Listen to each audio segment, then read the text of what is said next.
It is Saturday morning, October 18th. This is Jennifer Paustenbaugh, and I'm here at the OSU Alumni Center on the Stillwater campus of OSU with Steve Costello, who is a former Pistol Pete.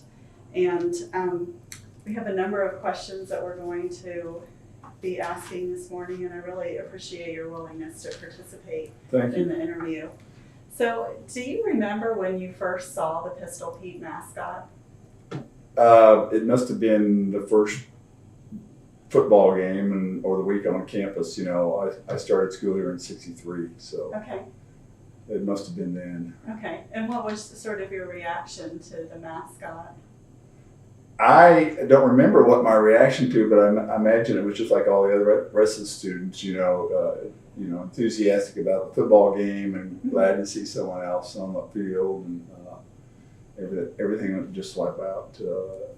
I probably had a normal reaction. Okay, so nothing that went through your head that was like, oh, I want to do that someday. No, that happened when they put an ad in the old collegiate the year before, and it just hit me that that's something I had to do. Okay. Well, let's back up a little bit and tell me a little bit about yourself growing up. Where did you grow up? Were you the first member of your family to attend OSU? You got it. I was raised in Kansas City. I was the oldest of seven. My dad moved a lot with AT&T, so we moved back and forth between there and St. Louis and other spots. But we moved here in Oklahoma City when I was a junior.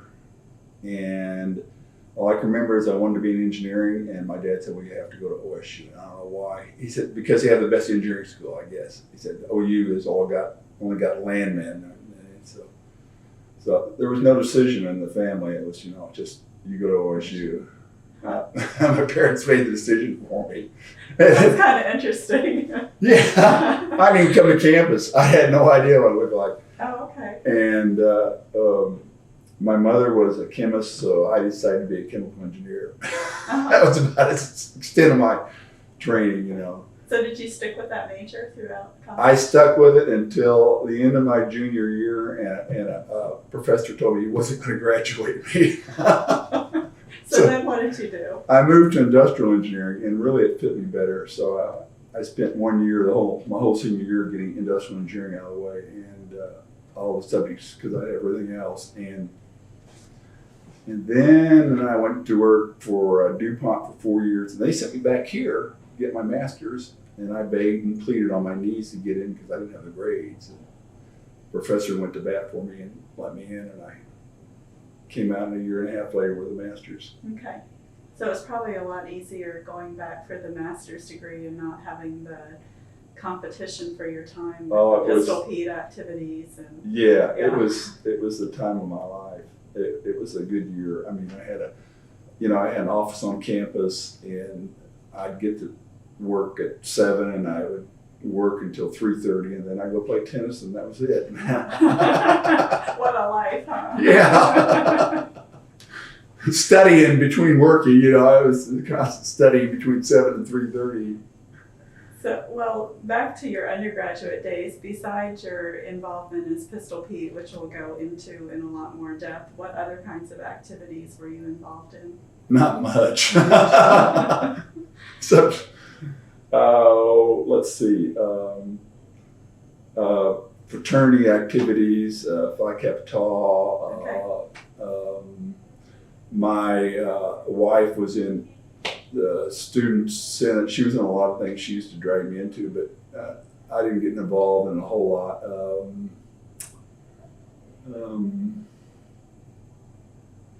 Just staying in school was my main activity back then. Okay. Well, you said that on your bio sheet that you were Pistol Pete from 1966 to 67. Yes, is that that's correct? right. So you said that you had seen an advertisement in the OOHRP, and I assume that was like the spring of 1966 that you saw that, or how? It would have been the spring of '65 because they were doing interviews the year before. Oh, all right. Then, and it would have been late in the year, and as best I can remember, Winston Schindel had all the Pistol Pete back then. He was assistant director of the student union back then, Alumni Association. And I just signed up, and there were 22 of us, and they brought us in with a bunch of cheerleaders in Winston, and asked me one question. They said, "Well, how would you get along with the kids? You know, and then tell us something about yourself." And so you didn't have to do a rope trick or do anything fancy like that? No, yeah. The qualification back then was you had to be over 6'2". Okay. Well, and I heard somebody say yesterday, and sort of talking about that qualification, that otherwise it looked like, you know, a head with little legs coming out of it. So, Yeah. To just get the proportions. I guess that's what they were thinking about. Yeah. Well, I don't know, but that was a qualification. I guess it kind of dropped off as the years went on, or stayed there. I don't know. yeah, I think I heard yesterday that it was 6 feet tall now. Oh, I see. So, because it was interesting just watching some of the former Petes go by a few minutes ago and seeing that. Varying heights and sizes. sizes. Yeah, really. All the way from 250 to 140. That's right. But that's good. Yeah. You know, I guess it shows the sort of the enduring quality of the Pete mascot, that you don't have to have the, you know, one prototype body Right. to be able to pull it off. Right. So that is kind of interesting.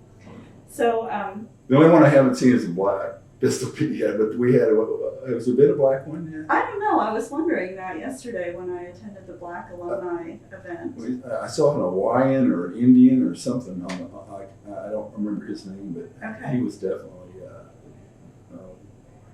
very Darker skinned. yeah. Yeah, okay. Well, yeah, I'll have to do some checking on that. So you tried out a year ahead of time. And so in that year between when you tried out and knew that you were going to be Pete, and then you actually had to take on the role, what kind of preparation did you do? Not much. No. not much. Did you find that when you went to games, you were like more attentive about what the current Pete was doing, thinking next year I'm going to have to do that? Well, that was in the spring, so it was at the end of school. Okay. I only had a summer. Oh, all right. To go, and then the fall hit, and I think I came up before school, and that was the year that they switched to the new head that was made by Disney. Okay. And Winston had me go over and try it on to make sure it fit. It was brand new. So you were the first one to wear the new head? The new head, yeah. Okay. And so do you know how long they used that particular? As far as I know, it's still being revamped. I don't know. Okay. They told the story on the film that they had made a duplicate of it, Walt Disney, and they kept it stored someplace, and they finally donated it to the university. It's one of the current heads that's currently being used. So Oh, okay. I don't know if they're renewing it. I don't know the story of that, or whether somebody here in town works on it every year, I think. All right. Well, I wasn't sure what how often they maybe not refresh the design, but refresh the head. It looks just like the one I had, almost identical to the one I had. Interesting.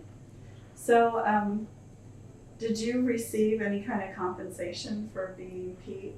No. So none of the personal appearances that you did? We only did home. We did all the home basketball games, home wrestling, and all the football games. But no compensation, other than a lot of kids' smiles. I'm going to pause this. I don't like the camera angle I think we're getting. Okay, this is the continuation of the interview with Steve Costello. And we were just talking about compensation for being Pistol Pete, and you indicated that which events were you required to appear at? We did all the football games. We did home basketball and home wrestling. Okay, so all the football games meant that you went to the away games right, too. We did. Okay. So that was probably, I know yesterday visiting with Ed Dobson, that he got to go to one away game his first year in 1962, and that was a really big deal. So I guess in the few years that followed that you know, like the Pete mascot must have become a lot more important if you got to go with the team. I think it probably solidified. We didn't go with the team. Okay. In fact, I either went with the cheerleaders or Winston Schindel would just drive me himself. I think he drove me to Missouri, and I think that I went with the cheerleaders and to Texas Tech, a few other places, Nebraska. Oh, we had a wild time in Nebraska. He drove me up to Nebraska. They got the whole band and us kicked out of the Lincoln Hotel. The coach did. How was their coach did? No, our coach. Oh, you're okay. Because we were playing. They were playing in the lobby at midnight, and we were waking up the players. Okay. And so we all had to move out of the hotel.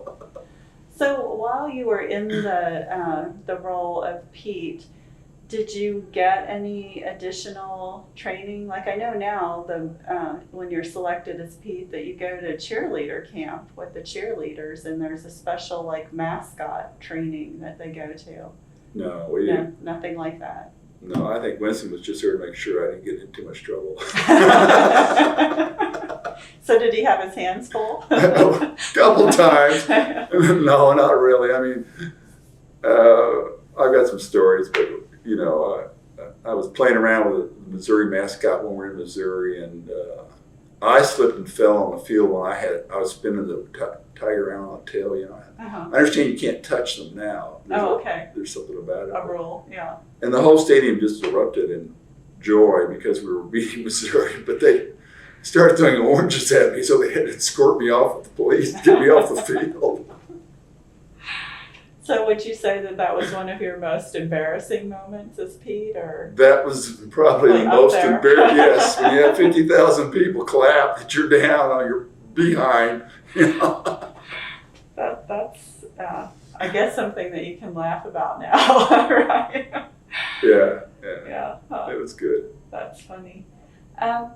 So tell me about, we've talked a little bit about the head, the fact that you were the first Pete to wear the new head, but what was the rest of that outfit like? Just pretty much like it is now. Chaps and a black thing, white shirt, I think. And Okay. I think a couple times I wore even a flannel checkered shirt, but there was nothing that said I had to. And of course, the side 6-shooter, and I had the shotgun. Okay, so you did have a shotgun at Yeah. that point. And what about the boots? Were they These are them. These, okay. Those 42 years old. I bought them myself on Main Street. I had to pay good money for them. Well, that is interesting. You know, now I think that the Pete is well provided with the clothing and the boots and everything else. But at the time you were doing that, that wasn't really the case. Was No, a girlfriend had to give me a buckle even. Because I wasn't a cowboy. Okay. So were there any do's and don'ts about being Pete at that time? Not that I can remember. Just sort of to keep your nose clean and to... Keep your nose clean and, you know, be attentive to the kids. Mm-hmm. And they come naturally, and that's why that's what's one of the major qualification, you know. And so make sure you spend a lot of time with the kids. Okay. And that was it. So I know that some children have the reaction to Pete that they, you know, because the proportions are larger than life, that it sort of scares them. So how did you handle situations like that? Just take it easy. Mm-hmm. You know, back off and start. You know, my 2-year-old grandchild is just getting used to me now, and I have to go in the. If I haven't seen her for 3 months, I'll just have to go in and sit down on the couch and do nothing while she walks around me for 5 minutes, figure out she wants to talk to me or something. You know? Right. Okay. Yeah. I one of the things that's really interesting to me, and I don't know if this is true when you were Pete, because he's such a tradition now. But, you know, parents that will bring their really young children up. Oh, and yeah, sort they would of lean over the stadium walls to shake my hands. Okay. Yeah. So that caught on early on. Oh, yeah. People wanted their children to be with Pete, and okay. In fact, I've had some football players say that when they were 4 years old, their parents brought them and they got a shot of me on the field or something that they still have. Okay. So they were getting them to drink the orange Kool-Aid very early. Yeah. Okay. So at the point that you were Pete, you weren't being scheduled for other types of appearances beyond athletic competitions. No. Okay. And was your Pete experience anything like you thought it was going to be? It was bigger. Uh-huh. I had no expectations. I was kind of a young, just kind of bumbling through life, but somehow I knew that I was supposed to be Pete, and I can tell that story later, but I think whatever I did was, semi kept in line and inspired by God somehow. So, just like He cares for all His kids. right. Well, you said that, I'd like to follow up on that. You said you knew you were supposed to be Pete. So tell me that story. Well, I was totally surprised when they told me I was Pete, but I guess after walking the campus that day, a sense came over me that this was right, I was going to be okay, and excuse me.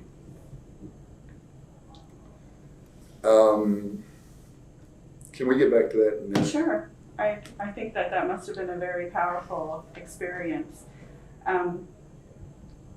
So tell me what a typical week was like for you as Pete.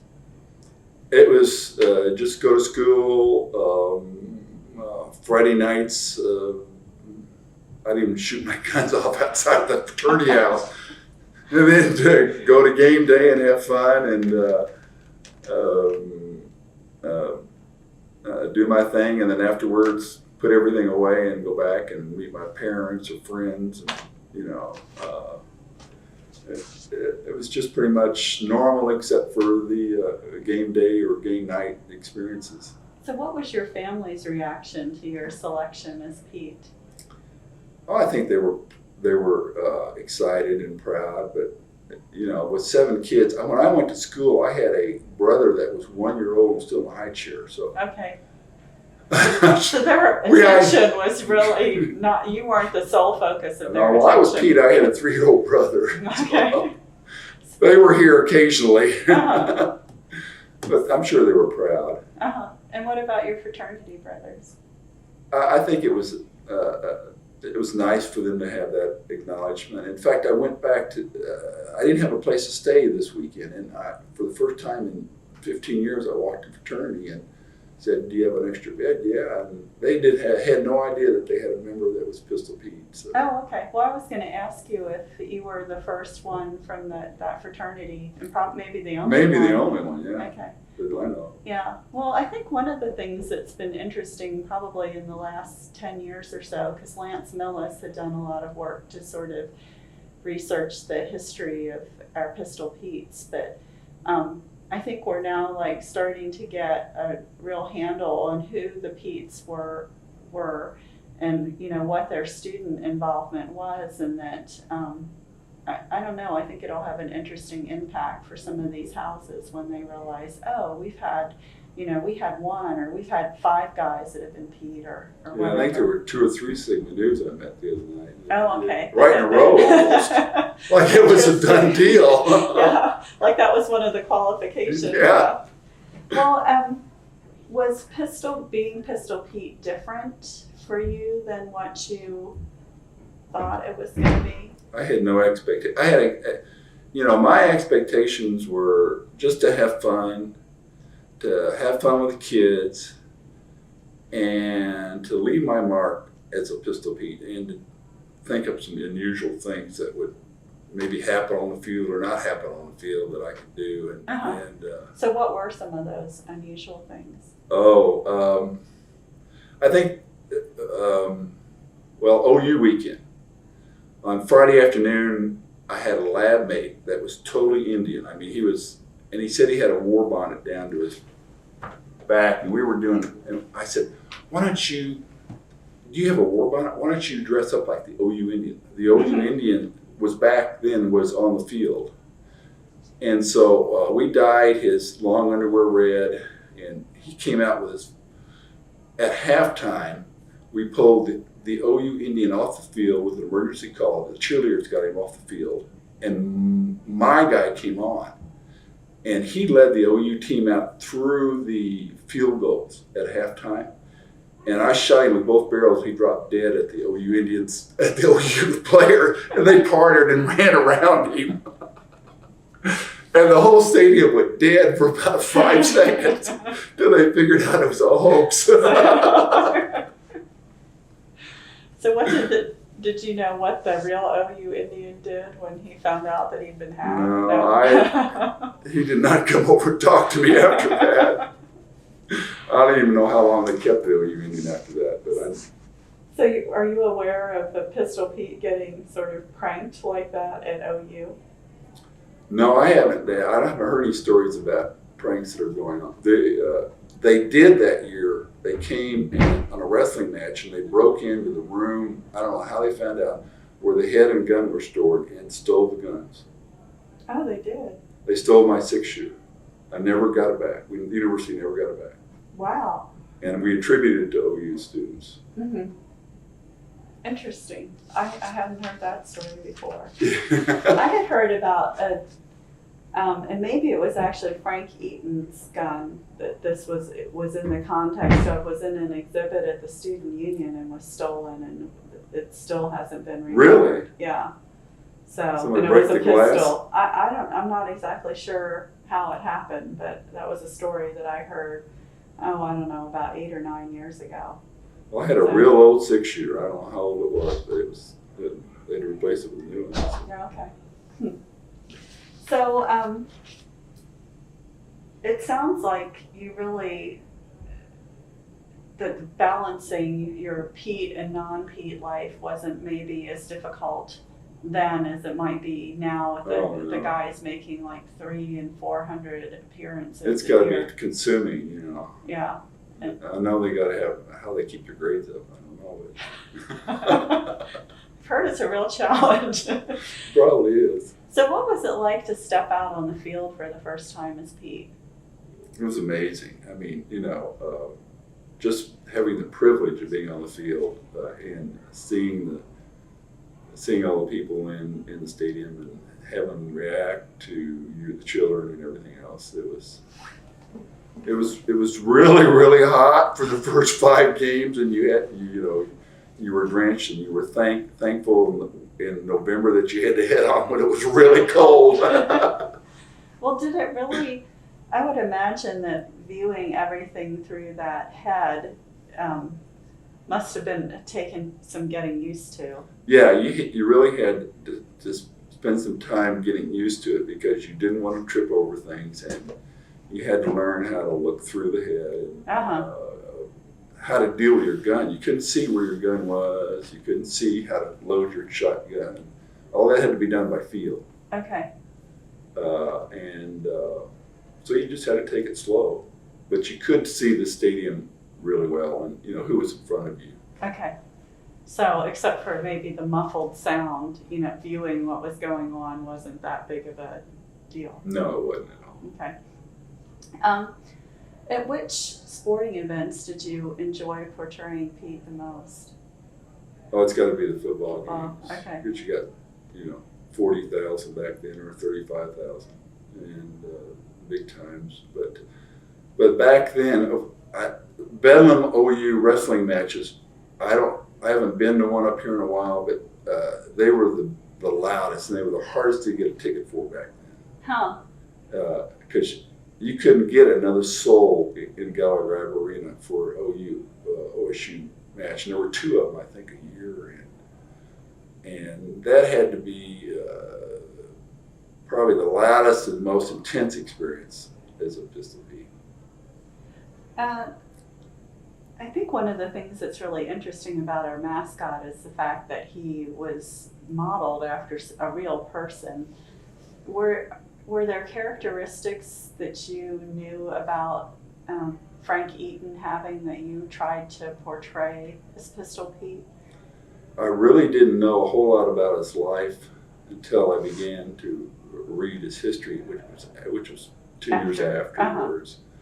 I knew the basics, and that he had been a character, and he did anything for attention, you know, and that was about it. And how he shot his gun off into classrooms, you know, a couple times, and that he had lived the Wild West real experience on the cattle drives and having to gun down the people who had murdered his father. Okay. But that he was a character, and that's what I tried to bring into it a little bit, you know, a little bit of the pizzazz. Okay, in fact, yeah, which I guess could give you a license to do a lot of things, yeah. So maybe other than the fact that Pete is based on a real person, are there things that you think really make the Pistol Pete mascot a lot different from other schools' mascots? That, because you get, you know, so many mascots, I'm sorry, but they're dressed up like everybody else's mascot today. That, you know, every professional basketball team has got some kind of, and I think the reality of a real cowboy and the Cowboys and how authentic everything looks about Pete, even though there's a big head, it's still done well, quality stuff. The other mascots are nice, but they don't have the quality. They're kind of fluff suits, you know. Right. Yeah, I kind of, you know, it sometimes strikes me that they could be on the side of the road hawking $5 pizzas. Yeah. Whereas Pete, you know, you would never think of him in that kind of a role. No, and you don't get him mixed up with all the other mascots. You can't remember what or who's or what or. Yeah, he really is distinctive. Do you think that there's a way that Pete really captures the spirit of the university? Well, it's out here on the plains of Oklahoma. Yes, definitely, and you know, Oklahoma was Indian territory just till recently, and Pete was a part of that. He lived not too far from here. Still in the 1900s, it was pretty wild and woolly, you know. So I think he captures it great. Is there something that you had told me about the embarrassing experience at Mizzou as Pete? Is there some experience that you've had as Pete that really stands out above all the other experiences that you had? Well, the one I told you about, but the OU thing, and the Missouri thing, and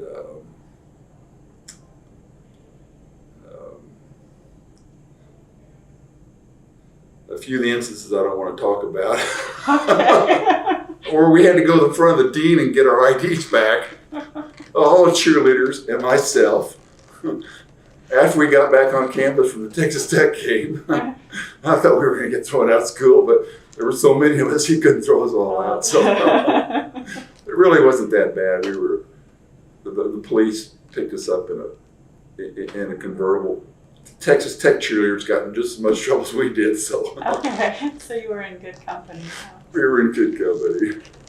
What did being Pistol Pete mean to you at the time that you had the role? Well, it meant a little notoriety. I mean, you know, people on campus treated me a little differently that knew who I was and what I was doing, which was fun. I think it helped in finding a wonderful wife. I'm sure she would have been attracted to me anyway, but while I was Pistol Pete, we started dating, and we're still married today. And Congratulations, that's no small accomplishment. yeah. And besides that, just a small amount of notoriety. It was just it made me, part of the university. Mm-hmm. Looking back now, after all these years, more than 40 years, what does it mean to you now to have been Pete? Well, it was just, there's a few highlights in your life: the birth of your kids, and although Pete doesn't match up to those days, but it's close. God had his hand in my life since I was 13, 12, even younger, I know. And there's been valleys and there's been highlights, and it's got to be one of the 4, 5, 6 highlights in my life that have been able to say, yeah, there were great times, and there were some valleys too. So. Uh-huh. Is there any special bond, do you think, between the guys that have played Pete over the years? Well, there is, in the fact that we've all had similar experiences, and no one else has had that experience, and it's just an instant camaraderie. This 50th reunion, I think, was extremely moving to have all of us in one room at one time. Yeah. And that was just special because we were there by ourselves, and that was probably more fun than the whole weekend put together, just to meet everybody. Mm-hmm. Well, I thought it was really interesting before the interview, just watching you interact with Stormy Phillips, who was one of the more recent Petes, and seeing that there was almost like this instant connection between the two of you, and the desire that both of you had to know each other and to know a little bit more about each other. I think you could call one up and ask him to help you out, and he wouldn't know you from Adam, and you could have some connection. Right. It's like its own fraternity in a way. Right. Yeah. That's really neat. Do you think that there's any kind of collective legacy that the former Petes have?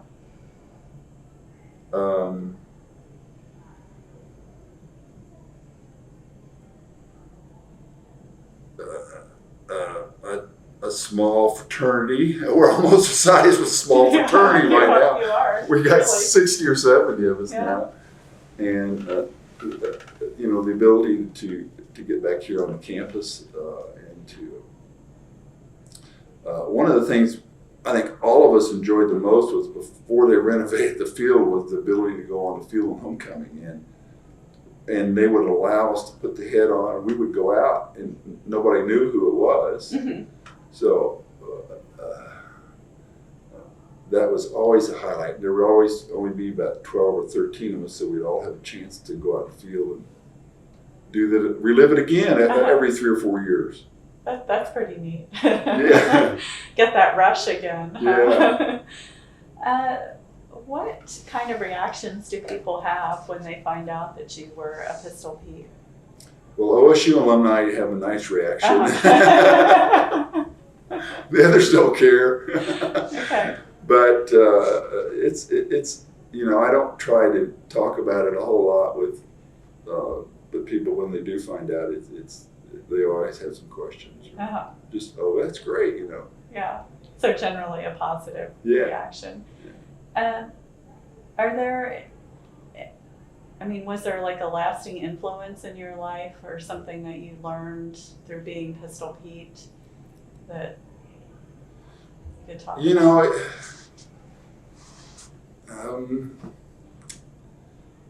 I remember I took public speaking when I was a sophomore, and I wasn't the greatest public speaker, but after being Pistol Pete for a year, I didn't have trouble getting up in front of a convention of 15,000 people and talking for 30 minutes. So, Mm-hmm.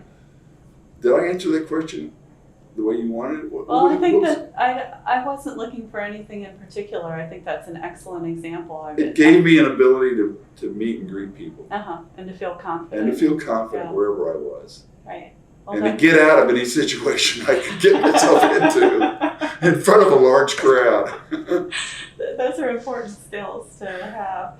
What would you tell an OSU student who is thinking about trying out for Pistol Pete? Do you have any advice? Do it. Do it. Give it a try. Even if it doesn't work, at least you went through the experience of the interview and everything else. And, if it's supposed to work out, it'll work out.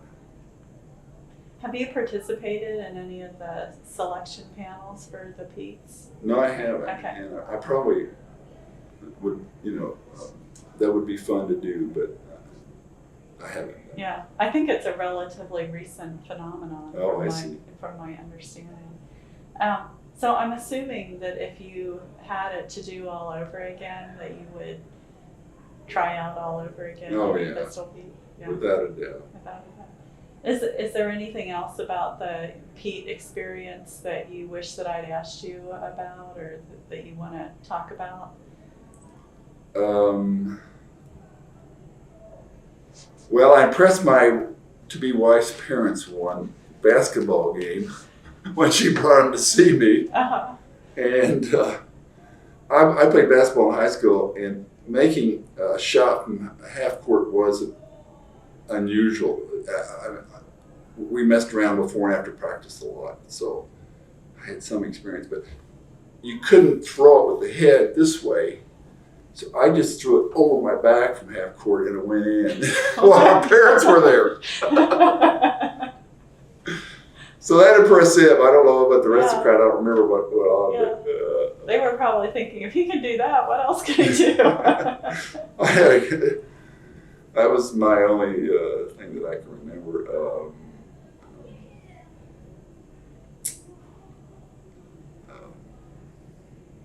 Let me go back to why I felt like I was part of the Pistol Pete thing. Pete, in his real life, had a girlfriend, and she'd given him a medal of Mary, like a Catholic type of medal. And my parents were Catholic, and my dad was near death once, and they promised that they would say the rosary every day for their life. And they did. And when I read that in his book, I connected somehow their prayers and Pistol Pete's actual life being saved. I put them together, and I felt like somehow that was how God had interwoven those two things, and honored me with a gift. What a great story. Yeah. So, well, thank you so much for being part of this and taking the time to talk to me today. I really appreciate it. Oh, you're welcome, Jim. Okay. Thanks a lot. Thanks.